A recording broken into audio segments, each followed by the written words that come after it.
Alright, so the idea of gods, village gods, gods of countries, of religions, probably won't go into demigods, but I guess it vaguely relates, might go into that as well. And the externalization of them, or the use of them for magic. You can think like spirit magic, in the way people use spirits and such. This talk will answer a lot of those ideas and questions. So if we begin with a circle, a circle is a symbol of the world. It is a circle of everything. A sphere is also a circle, a symbol of everything.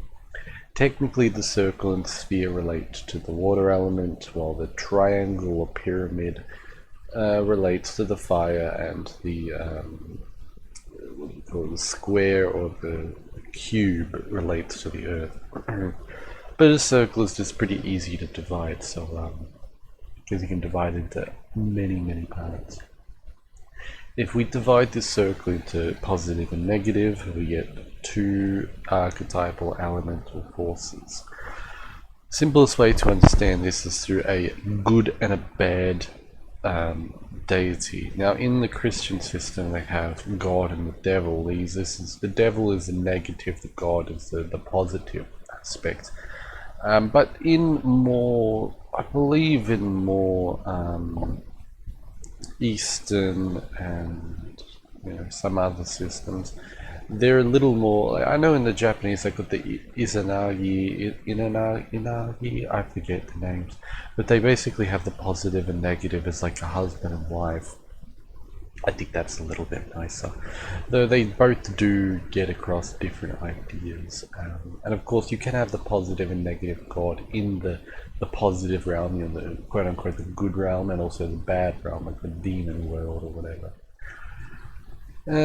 So basically, every culture has their gods. Every culture, it's related to their stories. These are kind of like the default archetypes and default ideas that a culture will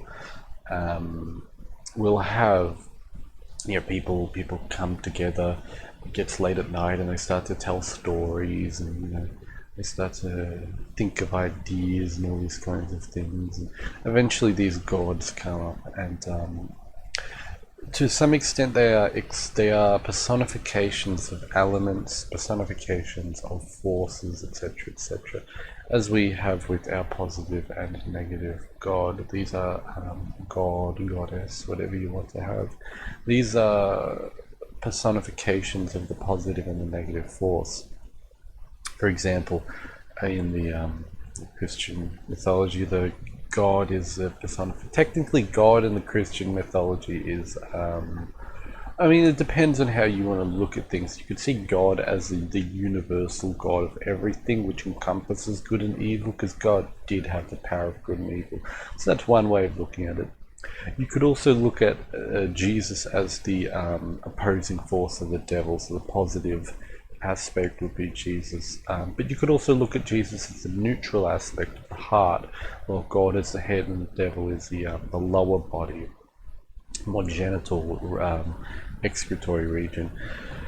That's one way to look at it, where you have three. But the point I'm trying to get is that they vaguely represent these forces. But I guess let's get rid of religion for a little bit. Let's create our own religion, create our own stories. This is actually a very good thing if you want to create stories to understand archetypes and understanding personifications of elements and some forces is one way. So again, we have our circle, and we divide it into 4 regions. Okay. One at the top and one at the bottom, one at the left and one at the right. Top one is the fire element, the bottom is the water, the left is the air, and the right is the water element. So if you were looking at it, this would be a kind of clock, 24-hour clock, or it would be a seasonal clock. And then, for example, you personify the fire element first. Right? So maybe this person has, because they're the fire element, they have dark skin. Maybe they have ash-colored hair. Maybe their hair is fire. You know, you could go the more mystical realm where they're made out of fire and they're only vaguely, they're like a mirage of fire. You could do that. I imagine more like a dark skinned, maybe ashy or white haired person in say like a Middle Eastern robes, maybe like not too overly dressed. Someone who would probably come from a desert region. So you start to give them a form, how they look. Maybe you give them a name as well. Give them a personality. They're probably like hot-headed. They're probably very energetic, maybe aggressive type person. And then a shaman would use this deity. They would talk to this deity within their mind, this imaginary figure. And eventually they would take on a life of their own, so to speak. As more people start to communicate with this deity, because the shaman teaches everyone, oh, this fire god exists. You can talk to the fire god if you need energy or you need to control fire or something. You just kind of mundane things related to fire. Maybe you need to get a fire started, so you give a blessing or you give a prayer or meditate to the fire god, and then magically fire starts. While you're rubbing some rocks and sticks and all kinds of things together and smashing them or whatever. Eventually you get a fire quicker. And this does actually work. But is it because of the fire god or is it because of you? Well, a little bit of both. When externalizing your power through a spirit or a god or some other spiritual or some other form, you are using your energy, giving it to them. Now technically, if this is some kind of god that you've created, they're only as powerful as realistically what you can make. If you tap into some kind of universal egregore like the Christian god or the idea of Buddha, where Buddha is kind of revered heavily, all these Ganeshan and such, you are more tapping into a universal archetype with a lot of power. But it'll have less if you just create it yourself, so to speak. I think it's very similar. Just say if you need to buy someone else's services, you pay with your energy, which is your money. Money is physical energy. And you pay with that, and you externalize your energy to get them to do something. This is very similar, if you're into demonology and summoning your spirits, it's a very similar thing. You have to pay with your energy to get what you want. Or they'll tell you to do interesting things or whatever. Anyway, so you eventually the shaman starts to realize that the fire god starts to get more powerful, and you can call this fire god up for a lot of things. So then eventually the shaman summons the fire god through him, kind of does like a, personally I don't watch too much JoJo. I always wanted to, but it's kind of, I get bored after a little while. I guess it's like a JoJo stand where they kind of have like a spirit within them or something. There are some other shows that do a similar thing. That one, the one with that interesting French, it's like a French manga, I forget what it is. Not like a French manga, but it's based on French history, and they have like, everyone has a ghost with them, and the ghosts are all fighting each other. Anyway, I think it's called The Ghost and the Lady, I forget. And so essentially the shaman calls the fire god spiritually through him. So the shaman's still there, it's just that the fire god is also within the shaman's body. They're two spirits in one for that time. That I forget what that's called in spiritual magic, in spirit magic, but if you look at E.O. Keating, he probably talks about it. He's pretty good with this spirit kind of magic stuff. But yeah, you pull it through you, and you partly become it. And then the shaman wants to make a fireball. maybe he wants to shoot up fireworks into the sky as a kind of fun ritual for the town people, you know, or the tribal people. So he does that, and he's able, through using the fire god, to create fire magic within his hands, and to first start up a wooden fire, you know, little fire pit, and then he shoots them up into the air, and they explode into lovely stars and flowers of, you know, flame, sparkles and such. And then once he's done, because he's used up a lot of his energy, he dismantles, so to speak. He takes off the robe, the spiritual robe of the fire god. Maybe he uses a physical headdress or a robe or something as well to symbolize that he's taken on the fire god. You don't have to, but maybe he does that as well, as a fun thing to, you know, entertain the kids. He does a little dance or whatever, and then he takes it off, and that's his work done. Then he enjoys the party with the rest of the tribal families and his own family. So that's one god, that's one idea. Again, if we were continuing to personify gods, we could have the water god. I would imagine this probably is a woman, you know, a very pale-skinned woman.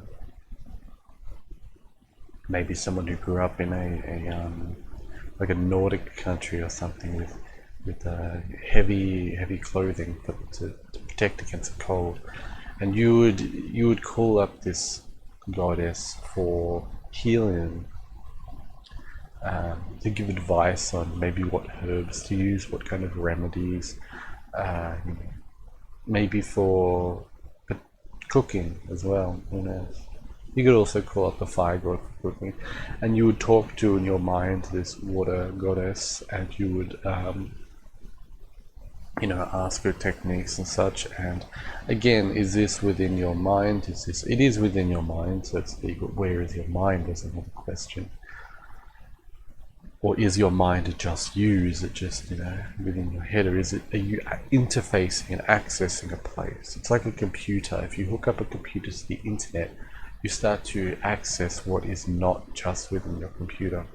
I think the mind is similar.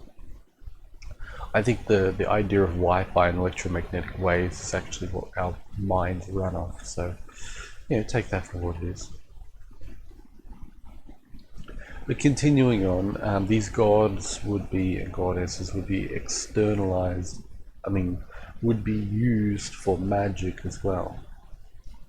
So, you know, there's a kind of magician who, just say, would create water with pure force and will, and through feeling and through, you know, imagining and such, and then eventually water would arise, and there would be the magician who would call up the water goddess and would take that form, that spiritual form within their body, as the shaman did with the fire god, and created. Or simply they would just call up a spirit of adequate strength, and then water would materialize somewhere, someone who's more, a spirit who is more independent. So other ideas are on village gods. A village god would have, and by god I mean the, you know, unisex. God is more or less a unisex word.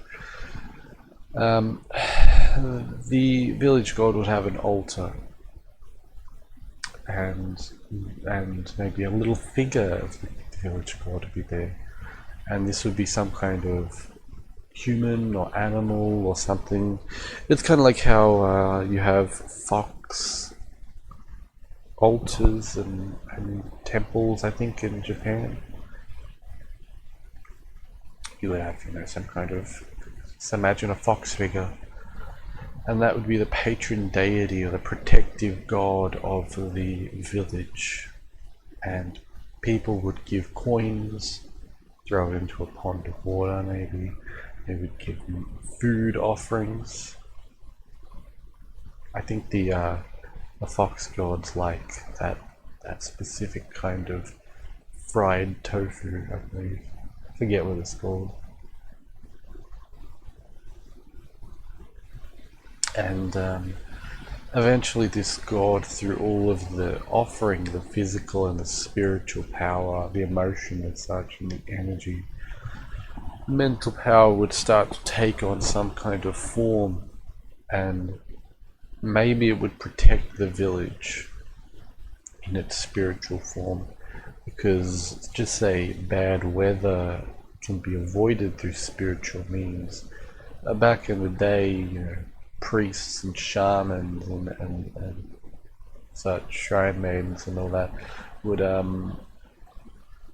defend the village, the towns, whatever, spiritually. They would court magicians and such. They would feel out the energy, which was some kind of electromagnetic kind of force, I would imagine. And they would feel if there was a bad energy coming. Maybe it was a person, maybe it was a thought form, like a collective of thoughts. Maybe in the slums you have a lot of bad thoughts that collect, and they start to take on a form, and they start to wreak havoc upon, wherever. Maybe it was the weather, who knows? And they would, chant giant rituals, giant barriers, and giant cleansing rituals, depending, of course, on the kind of magician or priest or shaman that we're working with.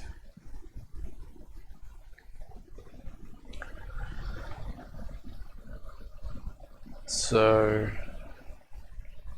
yeah, that's some food for thought.